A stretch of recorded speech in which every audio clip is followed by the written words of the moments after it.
So it's probably not surprising that at the Torrey Honors Institute, which is part of Biola University, that we would think of the Bible as a great book and read it as such in the Torrey program. However, we know that the Bible, it's a great book, but it has also influenced many of the great books across the tradition. Which books would you say in particular are influenced by the Bible, and maybe how are they influenced? Well, the first one that comes to my mind is Paradise Lost, because it's an epic, which is kind of central to the great book tradition, and it's an epic that's straight from with the story taken straight from the Bible. So it tells the story of the creation of the world and the fall of Adam and Eve, but then it adds something that's not in the Bible, which is that's not in Genesis, which is the fall of Satan and the angels before the creation of the world. So there's a great book that takes the Bible and kind of enlarges the story. What other ways do great books depend on the Bible? Well, I think a lot of great books are drawing on traditions of how texts are regarded and how texts are interpreted. They are dealing with the kinds of genres that biblical literature also presents. There's also different tropes that authors will use, such as prophetic inspiration or confession, that we see are important tropes in the Bible as well. Can you give me an example? And particularly something that we read in Torrey that you think does that well. Yeah, well, I was thinking about Paradise Lost as well, because Milton starts with these invocations to the heavenly muse. And I was having a session on Paradise Lost recently where a student was greatly offended by the great claims that Milton was making, invoking the heavenly muse, in a sense rewriting the Bible. And it was an important moment where we really got to consider what is it that texts are doing when they are appropriating and drawing near to sacred texts. Mm-hmm.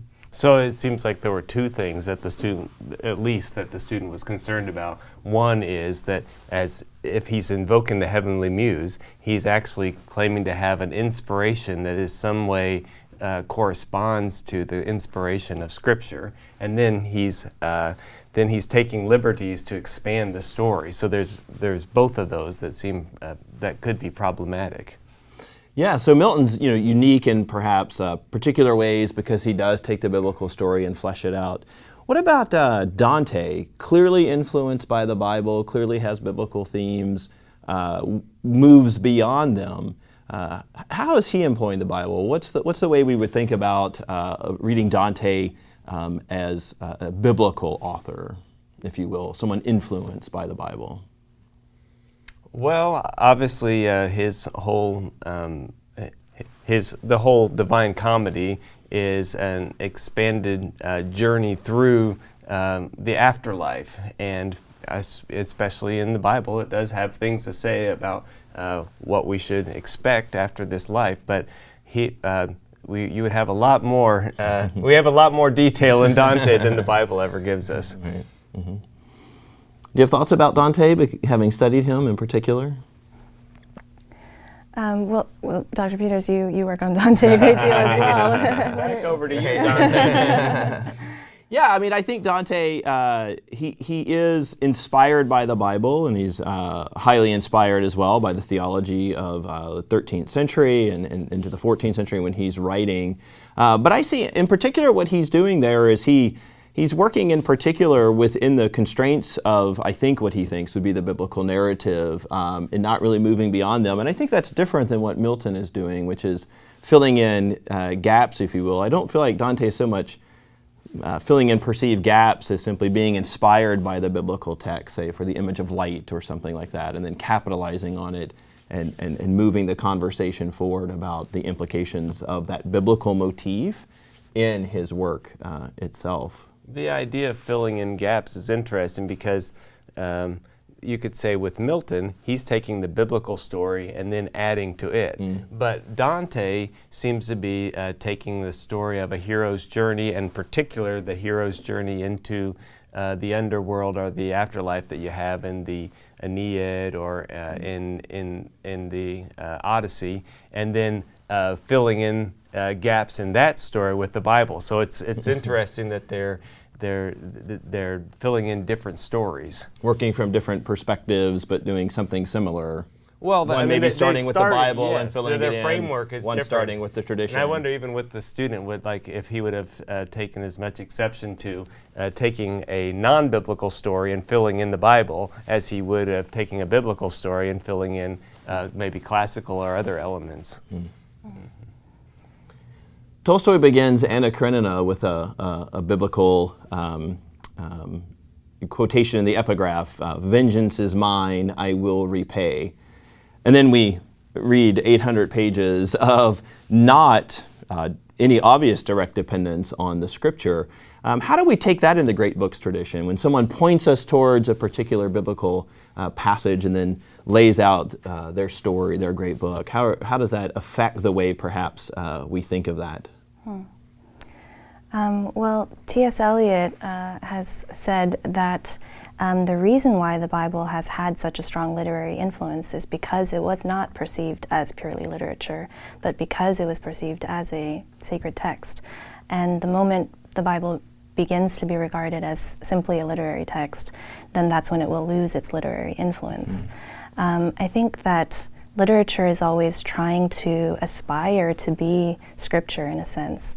And beginning with a sort of epigraph in that way already immediately kind of draws into the universe of the text the questions and the theological conversations that have preceded it. That's interesting. You say that literature is aspiring to be scripture, and I think, well, yes and no. It reminds me of an interview I read with a prominent 20th century Catholic novelist. I believe it was Graham Greene, but I can't be sure. And they said, well, what is it that makes the Catholic novelist different from other novelists in the 20th century? And one of the things he said was, well, unlike the other authors, we don't actually have to invent a religion because we already have one of those. And so there is this sense in which that they're not trying to reinvent Scripture, but they're actually living in a world, and I think most of our authors would be like this Catholic author. They're also, already living in a world where there is a scripture, and then they're writing literature that responds to it. So it seems like in the Torrey Honors Institute, we're privileged to be reading the Bible as a great book, but also to be reading these great books because we get the happy world of the project of both seeing the way in which they've been influenced by the Bible and knowing that background. So to return just briefly to that quotation by Tolstoy, and thinking in particular, Joe, because of your work in hermeneutics, knowing the context, the biblical context of that reference, not just the reference itself, but knowing the biblical context would also seem to throw light on Tolstoy's project, for example. Yeah, you wonder in that case how much he's just lifted out the themes of vengeance and repayment, and whether the vengeance that comes in the book is a secularized form of vengeance that's different from the way that, say Paul is saying that you should not take vengeance because we'll leave that to God. Right. But knowing the source of the context and the opportunity to discuss that in its original context and then to think about it in light of Tolstoy is a great benefit for programs that treat the Bible as a great book. And I think it's these allusions and references that really draw attention to what I think Great Books programs we try to emphasize is these ongoing conversations among great minds and the continuing conversation of a tradition. And so these authors are gathering around, are speaking to each other through their own texts, but also gathering around shared texts.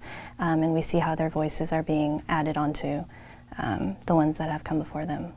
It's great that we truly get to gather around those texts as well. The Torrey Honors Institute at Biola University. Biblically centered, great books, liberal education. More at biola.edu/Torrey.